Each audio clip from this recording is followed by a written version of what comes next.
Today on Building the Open Metaverse. We are visual creators. Like 80% of traffic nowadays is videos. It speaks for itself, right? We are consuming visuals. I think AI and machine learning opens up an interesting opportunity for us to pretty much speak the same visual language.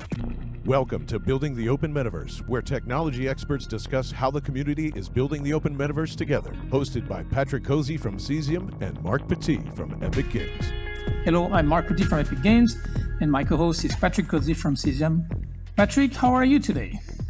Hey, Mark, I'm doing well. You know, one of the benefits of us co-hosting these podcasts is that you and I get to learn a lot along with the audience. And I'm really excited for today's episode because anything that's tech, that's geek, that's research, that's right up my alley. You're going to have fun today, Patrick, because we're super happy to welcome to the show Anton Kaplanyan. He is the Vice President of Graphics Research at Intel. And Anton is one of the leading researchers focused on real-time rendering, and his research is used all over NVIDIA's middleware and RTX hardware, game engines like Unreal Engine, Unity, and CryEngine, and games, and also in Pixar's RenderMan. Anton, it's super great to have you with us on the show. Welcome. Thanks, Mark and Patrick. Thanks a lot for inviting me. I'm happy to be here to chat about my favorite topics. Excellent, Anton. Thank you so much for being here. So, as you know, we like to kick off the show and ask our guests about their journey to the metaverse. How did they get started? And let's dive in because there's so much to talk about. I mean, you've been involved in graphics innovation for 20 years across Crytek, KIT, NVIDIA, Facebook, and now Intel. Tell us your journey. Oh, yeah, absolutely. Be happy to. I think I wrote my first path tracer in 2002, so quite a while ago, before all the current path tracing and ray tracing tendency. And then I've been in game development. I think I'm a game developer at heart, right? So I've been a game developer starting, 2004, and had quite some fun there at Crytek. We worked on Crysis, the CryEngine, and I think we made quite some sales for NVIDIA back then with, kind of John Crysis thing, right? And so it was fun times. I'm also a PhD in light transport, ray tracing, path tracing, modern what's called physically based rendering by training. So that was, I think, my next journey after game development. I decided to kind of go a bit back to the drawing board and make sure that I learned this, new essentials of physically based rendering, and back then it was quite timely, which I think it's maybe not that wide known, but I had a startup as a spin-off of one of my papers, PhD papers, that we have integrated into RenderMan, and they had a kind of short show how they use it at SIGGRAPH. And they said that the artists started to use this technology basically everywhere. It's like light editing tool inside physically based rendering. And what they did is, in the show called Cars, the third version of it, the Cars 3, they basically edited the reflection of the eyes, because the eyes of the cars are on the hood, right? And then if you look at the car, you basically see two pairs of eyes, and they basically just dim down all the reflections of the eyes so that you can see only one pair of eyes, and it's not that confusing. It's like this kind of interesting things that I've been doing back then, right? And back then, when I started working at NVIDIA, right, something big was brewing, right? And that's what's called the RTX hardware now. That was a lot of fun working on the simulator, as well as actually, things around it, right? Because if you think about the first generation of ray tracing, it's like maybe not super powerful, so you need to augment it with like denoising and a few other things just to get an interesting picture out of it, right? And that was that was a fun, technical journey as well, right? I think I'm personally enjoying moving the needle in graphics. So I'm, technologist at heart, and when I started working on, AR, VR, even back at NVIDIA, that was interesting. I think we had like one of the first eye tracking headsets, and that was a very simple test, right? You just put a white rectangle where your gaze is at, right? And it was the first kind of eye-opening experience of perceptual graphics for me, because when you wear this on and you start looking around, you have this interesting perception that this kind of white rectangle that shows where you're looking at is kind of jumping to the place that you want to look at before you even arrive with your eyes there, right? And it was a bit of a creepy experience, because at first you have this uncomfortable feeling that, does it read my mind? And then, it's kind of fast enough, right? But then if you dig deeper into that, there's, the whole wall of perceptual graphics that we just, live like 100 milliseconds in the past, right? And so on. So this is what excited me quite a bit, right? This is where I switched to working on the graphics, ultra low power graphics, inverse graphics, right? Democratized content creation back at Meta, which was back then Oculus Research, right? And now I'm thrilled to be back to the big industry of big discrete GPUs, when Raja said, hey, we're launching a new one, right? It's not that often when you have this opportunity. The last ones we launched over 20 years ago, right? And now is Intel coming to this market as well. So this is certainly super exciting times, right? And we will probably touch on this, but the demand for graphics, the demand for visuals is nowadays growing across the board. Let's talk about innovation and ray tracing. In the last 5 years, we've seen explosive innovation in computer graphics, real-time ray tracing, neural graphics. Let's talk a little bit about that. And let's start with ray tracing first. The industry has gone through a revolution, and now ray tracing is almost in every home. So can you walk through any new advancements and where the focus is on next? Where do we go from there? We've gone through even multiple generations of ray tracing hardware by now, right? And even mobile vendors start to bring up some ray tracing hardware and acceleration on the mobile phones, right? So that's an interesting time. I don't think we are fully there yet. There's still a long way to go. There's some adoption needs to be done due to performance, the availability of the hardware, right? So this is certainly our focus at Intel as well, right? What I can say is ray tracing is certainly a better, more consistent way of doing graphics. If you especially compare to rasterization or race algorithm, it could be more costly for just camera arrays, right? But then as you go further, ray tracing simplifies a lot of things, and in a nutshell, ray tracing is just a pointer chasing, right? It's a very divergent workload, and I think what's interesting is that with our latest GPU, right? Our cache line size is not that big, right? And it's beneficial for divergent workloads. So we have some very interesting ray tracing hardware there, right? Which can achieve interesting, performance per area and so on, right? But then it's not just ray tracing. Ray tracing is just, gives you like a hit point, right?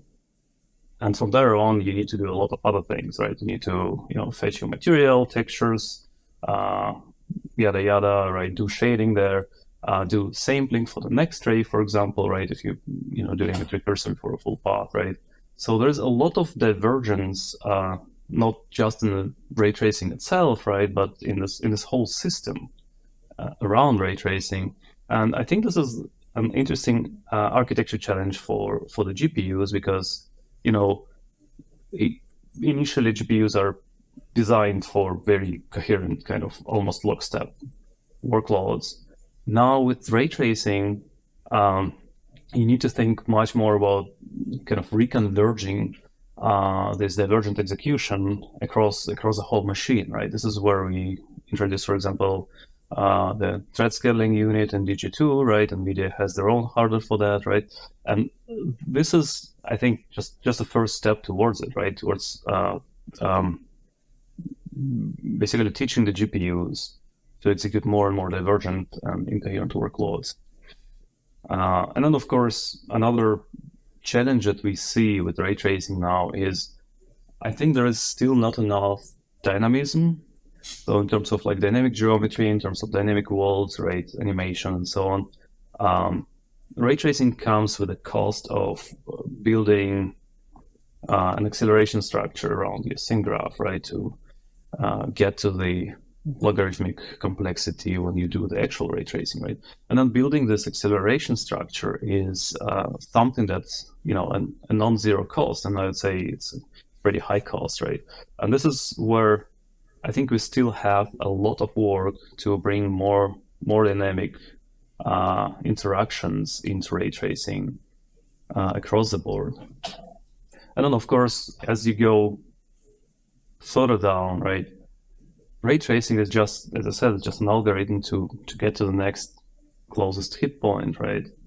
But then what do you do with it, right? I think, as we are slowly getting towards real-time path tracing, there are a lot of challenges yet to solve there. And I think, if you think about why do we want to go towards real-time path tracing, people could say like, yeah, they use it in movies and things look much nicer, because it's physically based and so on. I think one thing that we need to emphasize here is the look-depth consistency part of it, right? So path tracing has much more predictable results, right? Compared to, let's say, some of the modern real-time graphics algorithms. So that's when you create the content, when you create, an experience, a scene, an environment, you don't kind of have to think about all of the constraints, right, of the system. You have much more predictable results, and you can iterate much faster on your results, and therefore we get higher visual fidelity, because within the same constant amount of time of production, right, you get to much more pleasing results due to this predictability. I think this is one very important part about the future of ray tracing and path tracing that I want to specifically emphasize. So Anton, a phrase I remember is primary rays cache, secondary rays thrash. Is that still relevant in driving a lot of the architecture decisions? A lot can be done with smarter algorithms, smarter compression, right? You can look at Mainite, for example, in terms of smart decisions, right? As well as, general way of how you execute the whole pipeline at a high level. So yeah, there's a lot of work that needs to be done there, right? That's why we have thread scaling units and like all the specialized hardware to also help with this.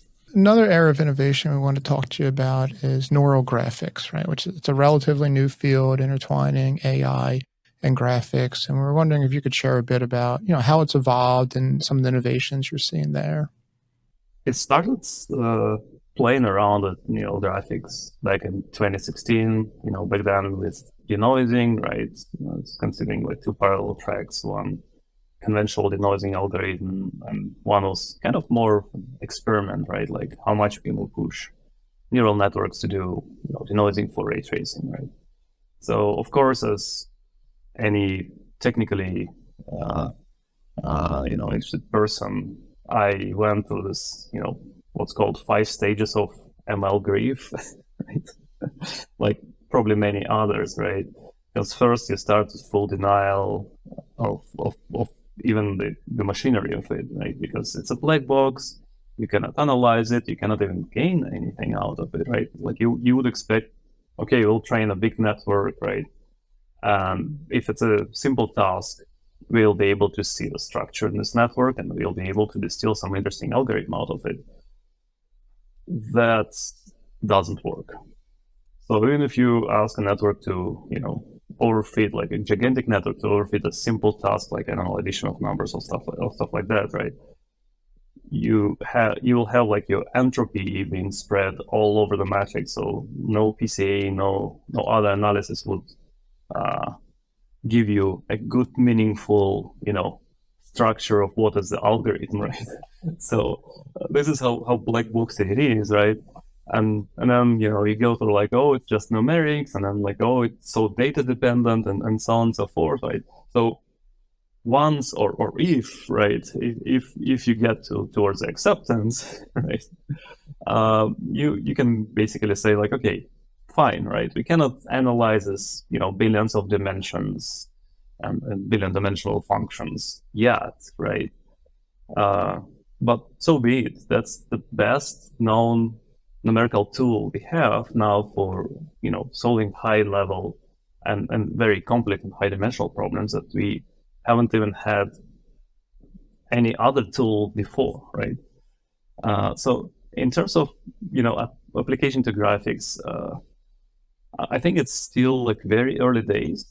There is a tremendous potential in neural graphics, because at the end of the day, we are visual creatures, right? And, like 80% of traffic nowadays is videos, right? And it's been like that before, even before COVID, right? But it speaks for itself, right? We are consuming visuals. Images, worth 1,000 words and so on, right? So this is where I think AI and machine learning opens up an interesting opportunity for us to pretty much speak the same visual language. Or not the same, but like very similar visual language, right?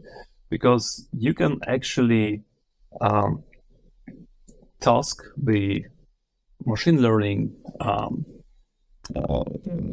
algorithms like neural networks with much higher level tasks. Like, for example, if you want to task them with some, human perception tasks, right? This is how our visual perceptual system works. These are, the frequencies and, contrast that we care about, right? And temporal contrast sensitivity function and so on. This is, like, just go and fit your imagery, right, into this constraint of human perception.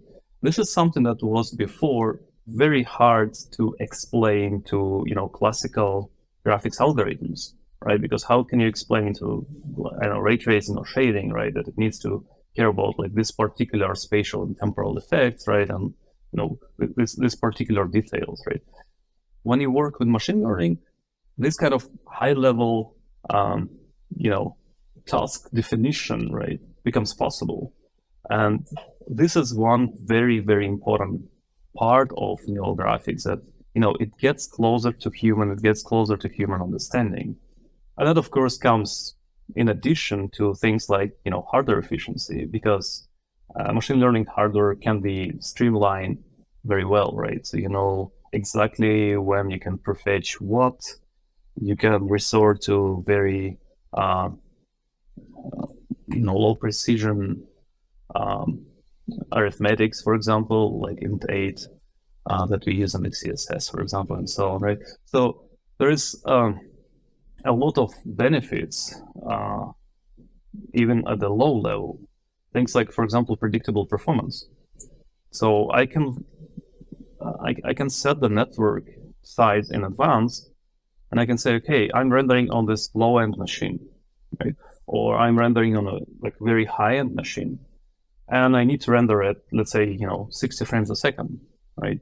So this is the size of the network I can afford, and it's gonna be guaranteed to be executed, at 60 frames a second on this particular machine.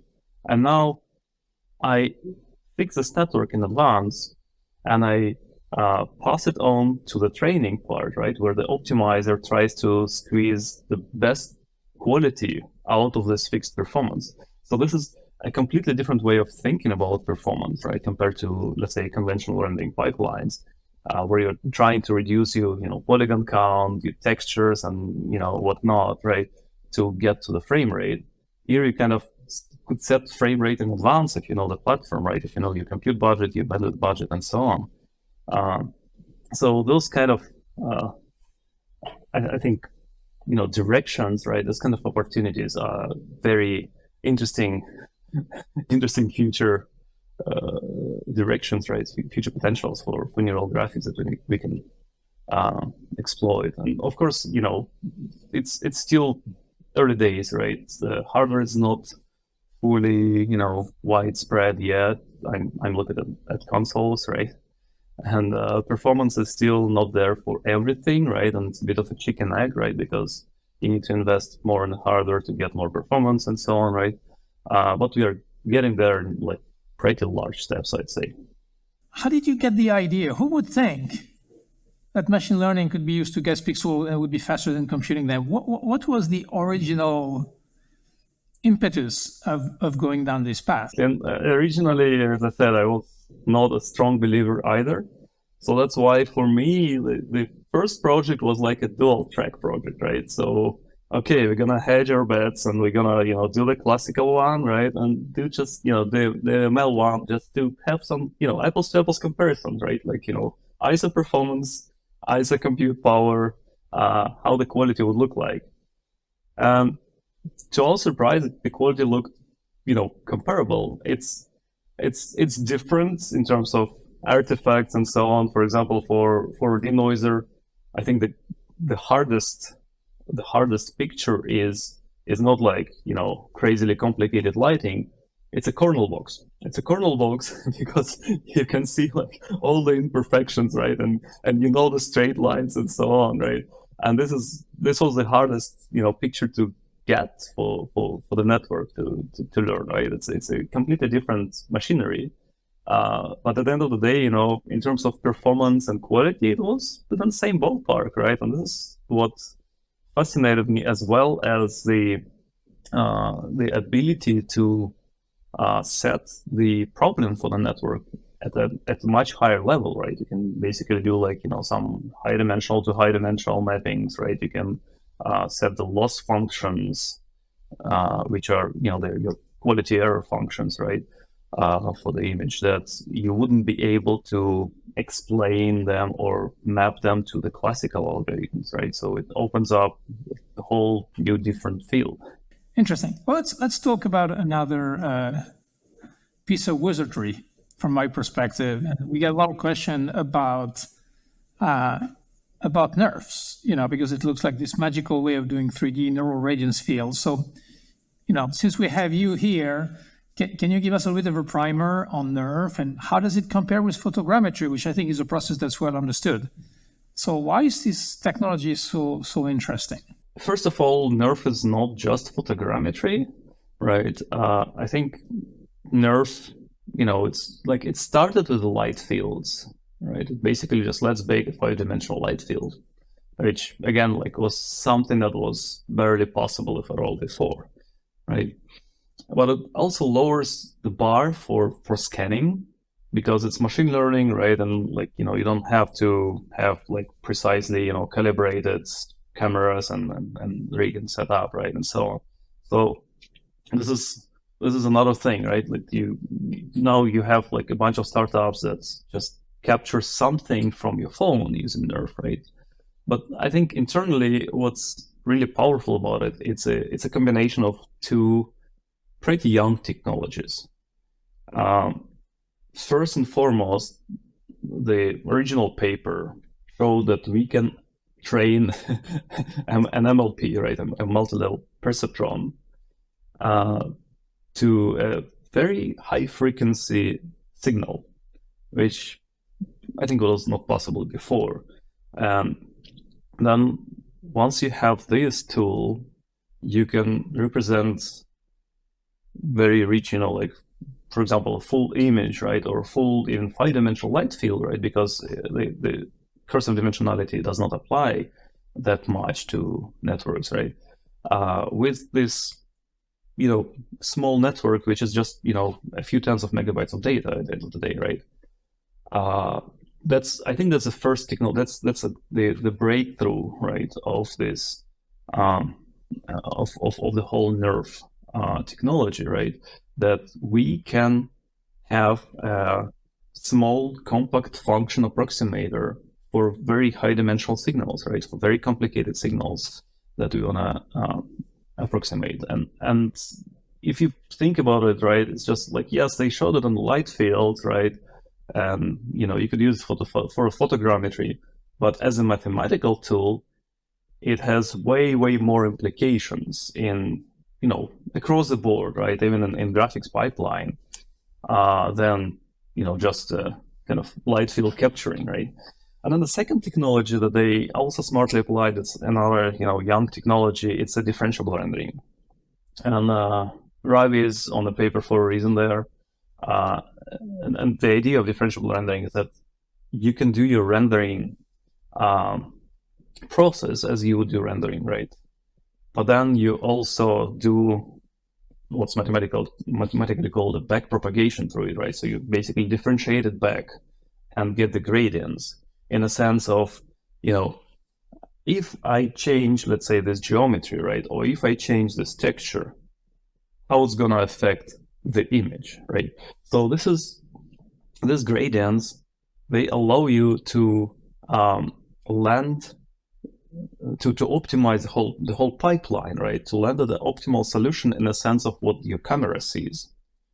And I think both of these technologies are very powerful in their own ways. The MLP part is, just an function approximation, right? Just a representation that can be powerfully applied to a lot of things, right? It's not just light fields, it's not just density fields. It's it could be a lot of things. It could be like an immersive video, for example, right? So, and then the differentiable rendering itself, right? It also allows us to have a much stronger prior, right? Much stronger and prescriptive understanding of what the camera actually sees, and this is something that opens up a lot of doors in content capturing, right, and optimizations for scanning, for example, right, and even just for geometry simplification and quite a few other directions, right? So I think this is what makes this, the technology itself fascinating, right? It's internally, it's a combination of two very powerful constructs. That's, yes, first demonstrated on light fields, right? But then now you can see, like mushrooms after the rain, right? A lot of technologies are applying these neural representations here and there. A lot of technologies are applying just differentiable rendering as well, right? Like there are papers that say like, oh, you don't need an MLP, right? You can just do like proper differentiable rendering and like maybe some nonlinear functions and so on, right? So I think at the end of the day, under the hood, these technologies, they have a lot of promise for the future, both in content creation as well as in neural graphics, right? So like across the whole pipeline from sensing to pixels, right? You can easily add dimensions. You can easily add different semantics, right? Like it's a richer representation, it's a richer understanding beyond just geometry and textures. For example, you can add time as a dimension there, right? You could add some other representations and semantics. Like, for example, I want to do physics, right? In addition to my graphics and visuals, I want to do some rigid body simulation, right? And keep it in the same representation. And then, of course, as you go higher and higher up the stack, right, it could also incorporate things like, let's say, the scene graph, right, or not just the low-level graphics representation of the scene, but also the higher level, like functional and even maybe behavioral representation of the scene, right? That the door opens, right? That the traffic light actually changes lights and stuff like that, right? So this is all possible to do like within a single unified representation. This is where I think most of the power is coming from, right? You don't have to have like all this kind of specialized algorithms if you know a higher level problem at hand. And of course, in addition to that, as first steps, right, we also see a lot of advances in just democratization of the content creation. Just because of the the initial the initial nerve work, right? It becomes hopefully way easier to capture content, and of course there is still a long way to get it to good quality, to practicality, and through the existing pipeline and ecosystem that we have, right? But I believe it's getting there. I feel so outdated. I thought I knew a thing or two about graphics, and I realized that I feel completely obsolete now. It's a big paradigm shift. Yeah. So Anton, look, thanks for the tutorials here. We're talking about intertwining, AI and graphics with neural graphics and nerves. But I wanted to take a step back and just get your perspective on AI in general. I mean, during our prep call for this episode, you made some really interesting observations on where AI could take us. AI allows us to get to the higher level reasoning, get to the higher level, if you will, programming, right? With a machine, like a dialect machine. So it's like, right now it's like talking to a growing child. You start with a very simple concept when you have, a baby, right? And a toddler. You start with like, very low level tasks, right? Just go here, do that, and so on. And this is how, to me at least, the classical, for example, algorithmic and computer science looks like, right? And now your child grows, and you start giving your child like higher and higher level tasks, right? Like do some chores, house and at your home, right? Or like go do some groceries, right?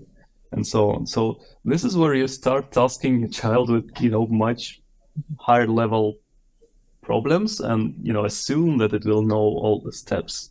They'll know all the steps behind it, right? And it's kind of the same for me, like the same feeling as with AI, right? With machine learning, that you can actually treat it as a child that is growing up, right? So you can set some problems that were just unapproachable or untractable before, because we didn't even know how to solve them. There were no algorithms. They were either too high dimensional, or there was like nothing existed there, right?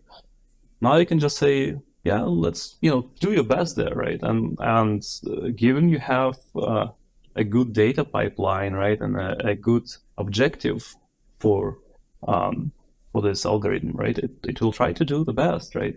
And of course, one important thing that I think why we have this deep learning revolution in the first place is, of course, the Moore's law, right? The amount of compute we're having.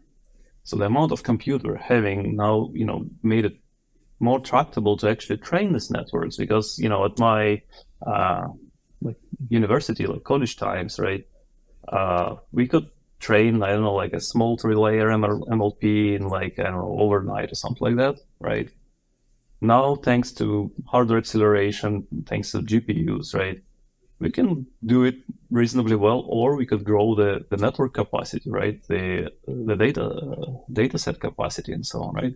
So at the end of the day, we are getting to this, higher and higher level reasoning, right, and higher level programming, if you will, right, which basically at the end of the day enables us, better human-computer interface. So that's fantastic. More accessibility, it's going to become pervasive. But every medal has two faces. So what are the challenges that we can expect from those technologies? There's two schools even in graphics and computer vision, right? It's basically the machine learning methods in general, they are highly data-driven methods, which means that if, garbage in, garbage out, right? So if your data set is, not faithful and reliable enough, then you're gonna not have any meaningful method out of it, right? And that's why it's also very frustrating for some people who just start with machine learning, right? Because they try to throw a task at it, but then with just small biases, right, in your data set, it doesn't perform well, right? And I think this data, right, like the data preparation, right, and it's like, what do you teach your growing child, right? Basically, it's about that, right? So how do you prepare your data, right? Like, for example, for synthesizing humans, right? That's a very, very sensitive topic, and there are like a lot of problems. Like, how do you get to a balanced data set, right? And this is also the problem we had to solve for XCSS as well, right? Like, how do you get to balanced, reliable, and reasonably generalizable data sets, right? Where as many corner cases are well and equally represented as possible, right? And then the network has good guardrails on, what are the problems that it has at hand. And then, of course, speaking of guardrails, right, this is where I think, people often think about machine learning as just, crowdsourced, huge captured data sets, right? Like it captures a lot of data, and then I just feed it into a network. It will do its, clustering, its, magic, right, inside, right? But I think with graphics, we have a very interesting opportunity to actually provide these guardrails to the networks, right? Because, if you think about it, everything becomes smarter nowadays, right? Like your dishwasher most likely has like a small neural network in it already, right? And then who's gonna train all these neural networks, right? Like who's gonna train the neural networks that are riding on our roads, right? Like self-driving cars, right? And any embodied AIs, right? Like your vacuum cleaner, your robot in a warehouse, right? Or on an assembly line, right? And basically any AI that we want to act intelligently, we need to teach it, right? We need to give it good guardrails about how the world looks like, right? How the world behaves and so on. And this is, I think, a tremendous opportunity for graphics. It's, the metaverse for AI, right, if you will, which goes in the direction of, digital twins, right? Synthetic data generation for AI, right? For any kind of robotics, right? Any kind of simulation that relies on visual cues, right? So I think this is where it's an early and very important field, right? For us to cover as graphics people, right? So it's not just machine learning and graphics, right? It's also graphics and machine learning that becomes like very, very important nowadays, right? And then, yeah, of course, in the context of a future immersive experience, right? There is also a premise that anyone would be able to, create content, right? Anyone would be able to populate some, reasonably meaningful environments, for example, right? Like nowadays, people populate news feeds, right? In your social network, people populate marketplaces, and your metaverse name goes here, right? Basically, we should make sure that we enable people, right, to meaningfully create this this content, right? This very immersive experiences, environments, and worlds, right? And this is where I think there is still a lot of challenge at the higher level, right? As a higher level understanding of humans, right? This is where, ChatGPT, for example, right, like diffusion models and so on, they're scratching the surface there. But at the end of the day, we want to have a level of understanding that, like a 5-year-old kid could create, their own environment, for example, right? And anyone could just, post something which is immersive, right? Something that they meant to create the way they meant to create, right? And this level of understanding and this high level of understanding, I think is still, a very challenging task that we need to work with machine learning methods, right? With AI and data sets to get to. Yeah, so it's an interesting whirlwind or flying wheel that we have going on, because these AI techniques really is going to help commoditize 3D content creation. 5-year-olds, as you said, can do environments. And then we can create so much content that we can teach those machines even more, using the synthetic data to train even more models. So that's going to be a true explosion of the amount of content and the intelligence or the understanding of machines of that content. And Marc, on that note, I mean, if you think about 3D content becoming as democratized as maybe text content today, right, that's going to put a lot of demands on visual computing. So Anton, do you have any thoughts on visual computing architectures in terms of CPU versus GPU and edge versus cloud and how this may play out? If you look at the very high level picture, people's lifestyle is, getting to be about like more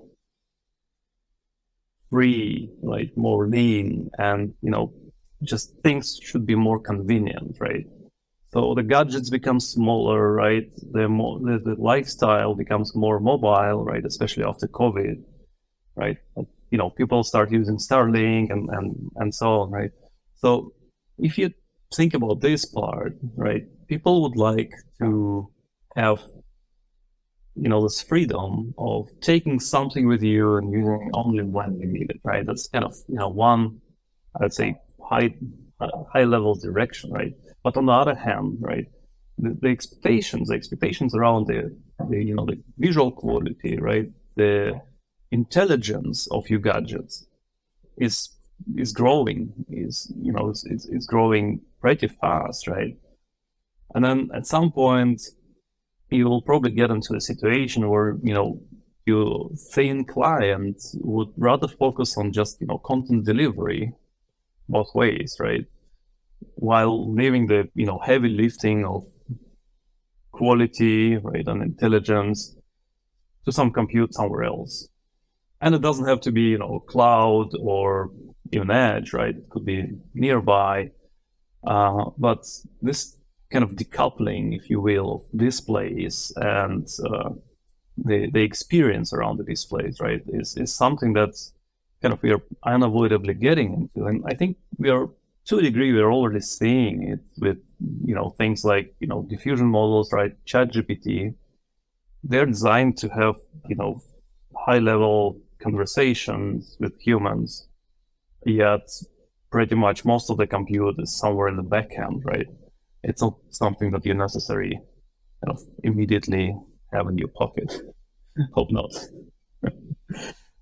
So I think I'm glad that as Intel, we are gearing up for this wide gamut of different products, from lower power integrated GPUs in your laptop, right? Which, by the way, have ray tracing in them, right?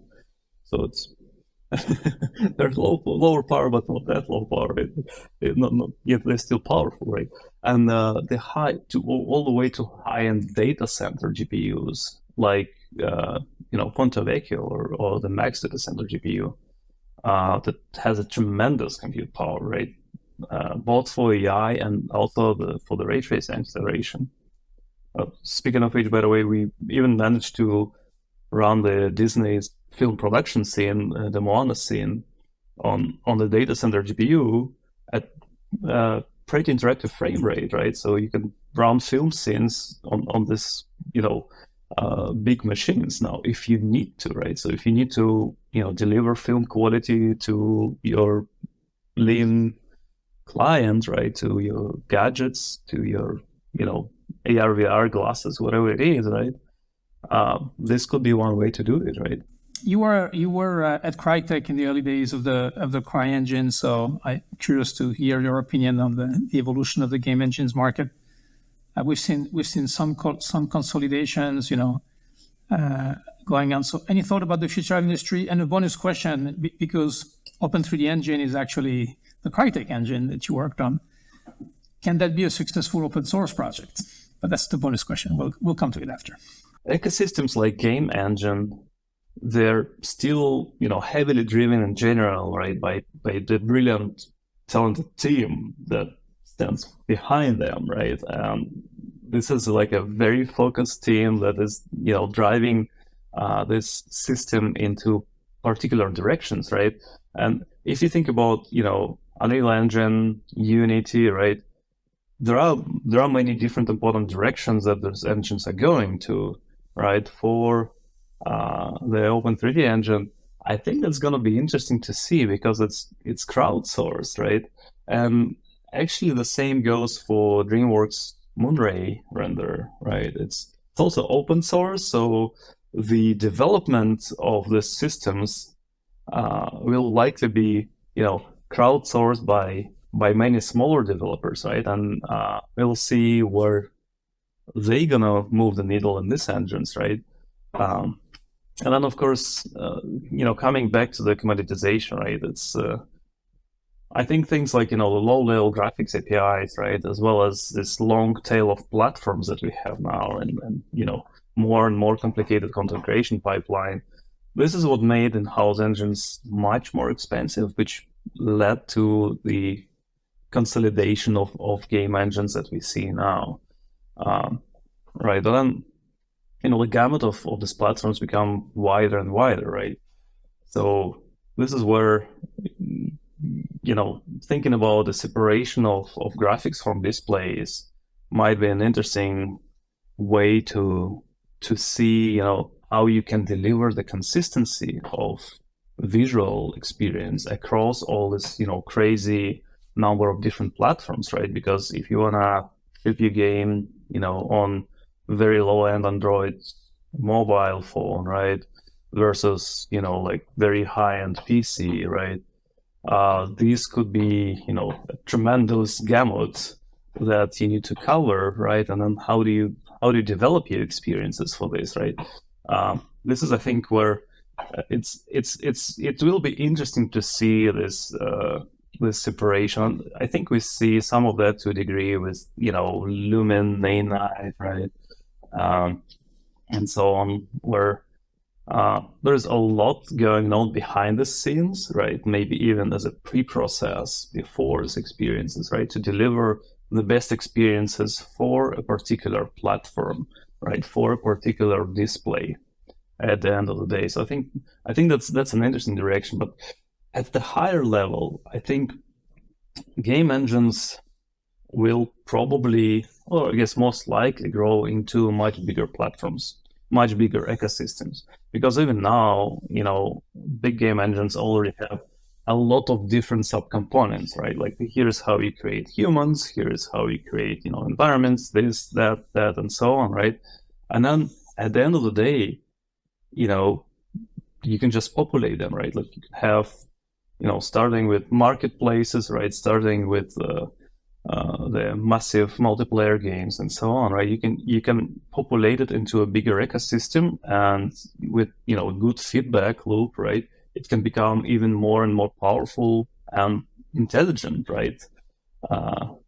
In this sense, right? So it's not going to be just a game engine, right? It's going to be a full platform with intelligent content in it. Yeah, I think it's interesting. We saw NVIDIA, come up over the past few years with a completely new simulation engine, data center scale, and based on the USD scene graph. So do you think we could see more real-time computing platform emerge?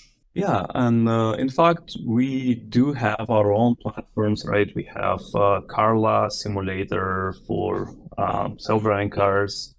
That's been around for quite a while, right? And we have our rendering stack, right? Like rendering toolkit with Ambry and OpenImage Noise and Osprey is a full-fledged renderer, right? That can again deliver like a visual compute visual simulation platform, right? So I think in this regard, it's coming back to training AI, right? Coming back to training like all of our intelligent machines that are going to be out there. I think that's certainly a good and important demand, right? Like, for example, there is already a city, I think somewhere in India, where they don't give you driver's license unless you pass a driver's test in the digital twin of their city. So this is how close it gets, right? In terms of what we call metaverse, what they call immersive experiences, right? So I think in terms of simulation, like game engines and simulation platforms, certainly, right? Certainly, it's certainly gonna be an important market, right? I cannot tell, or I don't want to predict if it's gonna be like the major market, right? Like the main market, or it's gonna be like one of the markets. But at the end of the day, this is someone needs to train our AI, right, to be more intelligent, to be more visually intelligent. What would it take to make the web browser a viable platform for graphics? Are you confident that WebAssembly, WebGPU will deliver very capabilities in web browsers? The ecosystem, right? Web browser could be a thin layer, right? At the end of the day, what you need to do is you need to have like a lot inside this web browser, right? And whether a web browser will be the right platform for it, it could be because if you get to the right level of efficiency with your hardware abstraction, right, your APIs, right, and so on, then it could deliver the promise of having some cross-platform abstraction for compute, right? But then of course it doesn't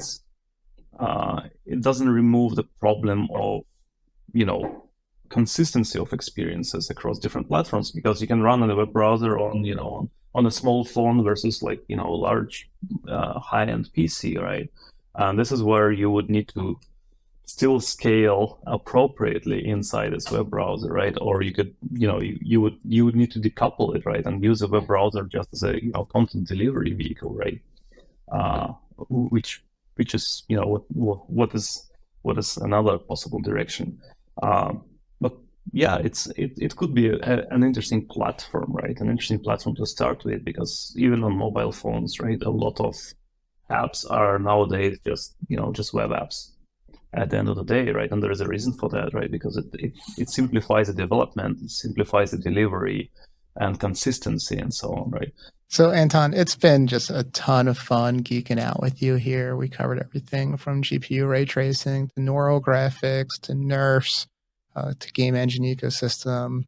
One of my favorite episodes when we look at the topics here.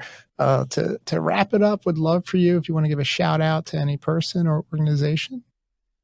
Yeah, and thanks a lot for inviting me here, Patrick, Mark.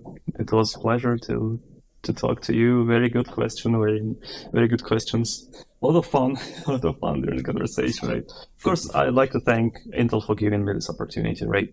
And I personally would like to thank Raja Kaduri for bringing me over, right, for this interesting journey of launching a new GPU, right? It's not that often when you can participate in this event, right? And yeah, of course, thanks to my wife and family, right, and all the people who supported me on my graphics journey.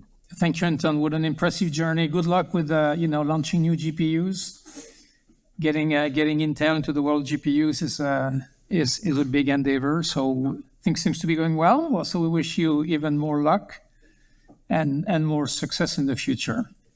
Anton, it was deep. I'm going to have to re-listen to this podcast myself to make sure I got all of that. But it was fantastic deep dive into all those topics. They are complex, but they are very important because they are, as Patrick said, a paradigm shift in our industries. So thank you very much for enlightening us today. Looking forward to listening into it as well. And thank you, Patrick. And thank you to everybody who is listening to us. Please, as usual, hit us on social. Let us know what you think and what you want to hear about. Thank you very much, everybody. Till the next episode.